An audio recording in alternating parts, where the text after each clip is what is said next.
I want to speak to you this morning from this thought, or from this subject, from a child's perspective. From a child's perspective. One of the responsibilities of me as a pastor is to preach and to teach in a way that children, the smallest of child that's able, can get some understanding. But sometimes it's probably the other way around. I need to speak kind of plain and simple and bring it down to earth so some grown folks can understand what I'm talking about. Because some grown folk got some bad understanding. So I want to keep it simple. That's the way Jesus taught. Jesus, whenever he preached and whenever he taught it real simple so anyone could understand it. Every day,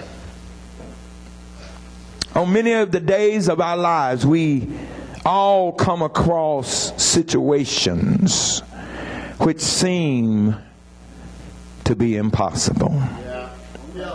Have you ever came across something that seemed to be impossible? And whenever we face these impossible obstacles, when we're dealing with impossible situations, when we're dealing with crisis, when we're dealing with things that are impossible for us, you have two options. Whenever you're going through something, when you're dealing with something that you can't control, you do know there are some things that are out of your control. And that there are times in life when you have limited power to control the situation. When you come into those types of circumstances, you got two options. You can panic. Thank you. You can panic. You know, like the disciples did when they were caught up in the storm. Jesus on board sleep. And the disciples are panicking because of the storm. That's the way a lot of folks deal with impossible situations. They panic.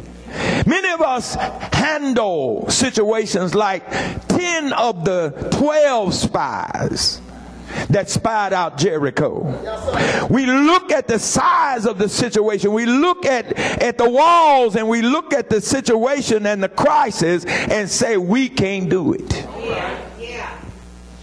God said we can, but we looked at it and we panicked because they could not see no further than the folks of Jericho or the people of Canaan. Saul and his army are in the midst of a battle, and in the midst of the battle against the Philistines, somebody must have made a decision. Ain't no sense in all us dying. Come on. You get your champion, and we'll get our champion. Come here, Goliath. And Goliath comes out like the jolly green giant. Ho, ho, ho, green giant. No. He comes out,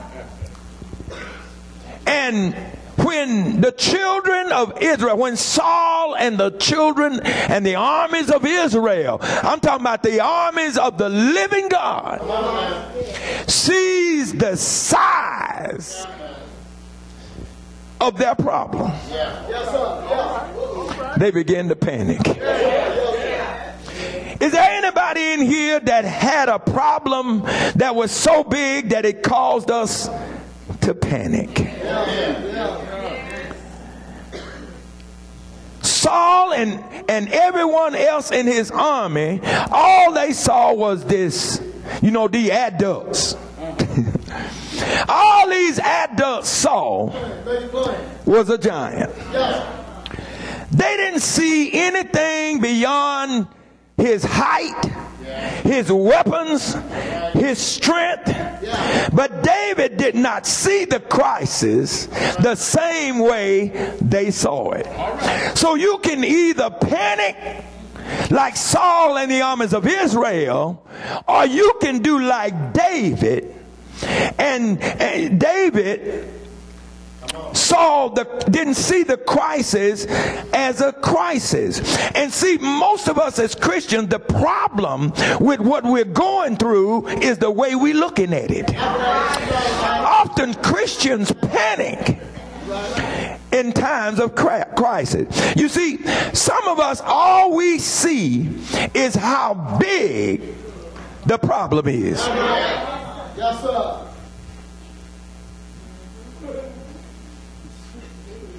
Aha! Thank you.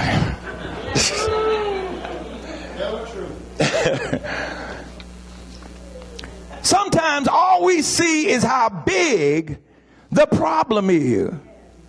Saul and David's brothers and all the armies of Israel, all they could see was how big the problem was. Number two, they could see how powerful the problem is. And whenever you start looking at how big your problem is and how powerful your problem is, can I tell you what happens then? Because it happened to them. They started being controlled by their problem. That's right. Anytime you start stressing out, Yes, sir. over your problems, you have allowed your problem to control you. Anytime your blood pressure is running up, Bring it home, brother. Bring it home. anytime you become discouraged, Yeah. you are allowing your problem to control you. All you're doing is looking at how big your problem is and how powerful your problem is. But I thank God that David had a different perspective. When David sees Goliath, he sees more than what they saw. Can I tell you what David saw? David, number one, saw a challenge for him. Whenever you're dealing with something, you got to look at that thing as a challenge. See, some folk don't like challenges. We want everything handed to us. But the best that God has to offer you sometimes comes with a challenge.